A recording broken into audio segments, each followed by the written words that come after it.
দেখতে পাচ্ছেন অসহায় একজন বৃদ্ধ চাচা, আসলে সে কত কষ্ট করে হেঁটে হেঁটে আসছে, তার একটি পা নেই। তো আসলে অসহায় বৃদ্ধ চাচার জন্য আপনারা সবাই এগিয়ে আসুন এবং চাচার পাশে দাঁড়ান এবং অসহায় চাচার জন্য আপনারা সবাই দোয়া করবেন। সে আসলে তার বয়স অনেক হয়ে গেছে এবং সে খুব কষ্টে আসলে চলাফেরা করে। তো এই বৃদ্ধ চাচা আসলে দেখতে পাচ্ছেন। চাচা, আপনার বাসা কোথায়? বাচ্চা বেড়া মেলা ও, চাচার এই অবস্থা কতদিন হলো? মেলা দিন ও, কি অ্যাক্সিডেন্ট করেছিলেন? অ্যাক্সিডেন্ট। ও, তো একটি পাও তো চাচার নেই, তাই না? তাহলে তো চলাফেরা করতে অনেক কষ্ট হয় চাচা, তাই না? হ্যাঁ। ও, তাহলে চাচার তো বয়স এখন অনেক চলছে, তাই না? তো অনেক কষ্ট করে চলতে হয়। চাচার নাম কি? আবুল।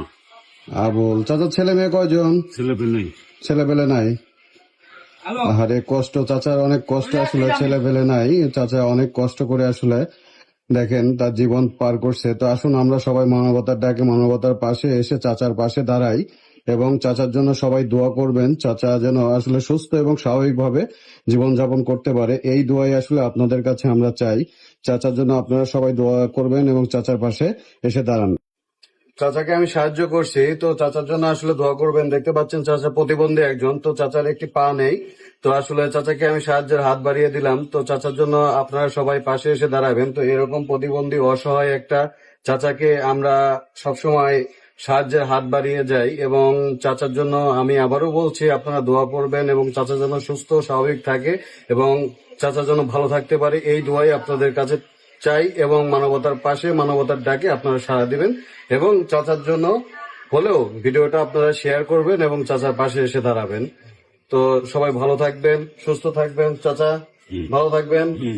ঠিক আছে, ধন্যবাদ। আসসালামু আলাইকুম। এই আবুল চাচার কথাগুলো শুনলে আপনারা নিজের চোখের পানি ধরে রাখতে পারবেন না।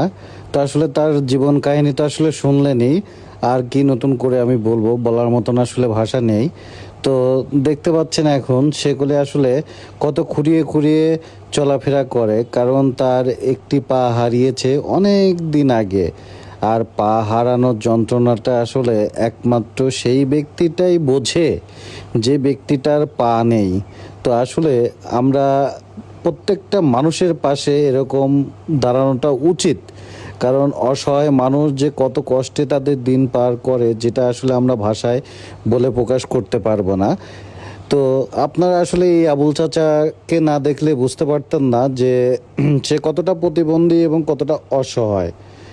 তার অসহায় জীবনের পিছনে কাহিনী শুনলে আসলে সবার চোখে পানি চলে আসে। তার ছেলে নেই, মেয়ে নেই, সে সংসার জীবন করে কখনো করেনি, সে বড় একা জীবন পার করছে।